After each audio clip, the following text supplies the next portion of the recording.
ಮಳೆ ಬಂದಿಲ್ಲ. ಇಂಥ ಸಂದರ್ಭದಲ್ಲಿ ಕರ್ನಾಟಕದಲ್ಲಿ ನಾವು ಬೆಂಗಳೂರು ನಗರದಲ್ಲಿ ಕುಡಿಲಿಕ್ಕೆ ನೀರನ್ನು ಕೇಳಿದ್ರೆ ತಮಿಳುನಾಡವರು ಕೇಳ್ತಾ ಇದ್ದಾರೆ.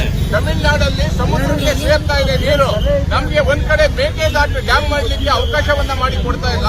ಇನ್ನೊಂದ್ ಕಡೆ ಕಾವೇರಿಯಲ್ಲಿರುವಂತಹ ಅಲ್ಪ ಸ್ವಲ್ಪ ನೀರನ್ನು ಏನ್ CWRC ಏನು ಕಾವೇರಿ ನೀರಾವರಿ ನಿಯಂತ್ರಣ ಮಂಡಳಿ ಬಿಡ್ಲಿಕ್ಕೆ ಹೇಳಿದೆ. ಇದನ್ನ ಕರ್ನಾಟಕ ರಕ್ಷಣಾ ವೇದಿಕೆ ತೀವ್ರವಾಗಿ ಖಂಡಿಸ್ತೀವಿ. ಎಲ್ಲಾ ಕನ್ನಡಪರ ಹೋರಾಟಗಾರರು ಒಟ್ಟಿಗೆ ಸೇರಿ ವಾಟಾಳ್ ನಾಗರಾಜ್ ಅವರ ನಾಯಕತ್ವದಲ್ಲಿ ಮುಂದಿನ ದಿನ ಕರ್ನಾಟಕ ಬಂದ್ ಕರೆ ಕೊಡ್ಲಿಕ್ಕೆ ನಾವೆಲ್ಲ ಯೋಚನೆಯನ್ನ ಮಾಡುವಂತ ಕೆಲಸವನ್ನ ನಾವು ಮಾಡ್ತೀವಿ.